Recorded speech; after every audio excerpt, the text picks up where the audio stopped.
अस्सलाम वालेकुम viewers, welcome back to my YouTube channel daily tips with Asma. आज की इस वीडियो में हम आपको बताएंगे इक्ताब नाम का मतलब क्या है। इक्ताब नाम का शुमार लड़कों के नामों में होता है। इक्ताब एक इस्लामी नाम है। इक्ताब नाम की इब्तदाई तारीख अरबी ज़ुबान से निकलती है। इक्ताब नाम के अफराद के लिए खुशकिस्मत नंबर 2 माना जाता है। माहिरीन के मुताबिक इक्ताब नाम के लड़के बहुत नेक सीरत होते हैं।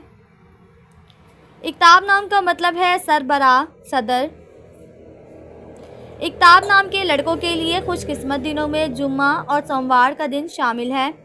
इक्ताब नाम के अफराद के लिए मुवाफिक रंगों में सफ़ेद, सब्ज़ और नीला रंग शामिल है। इक्ताब नाम के अफराद के लिए मुवाफिक पत्थरों में मरकत पत्थर शामिल है। इक्ताब नाम के अफराद के लिए खुशकिस्मती वाली धातों में हिंसों के हिसाब से चांदी शामिल है।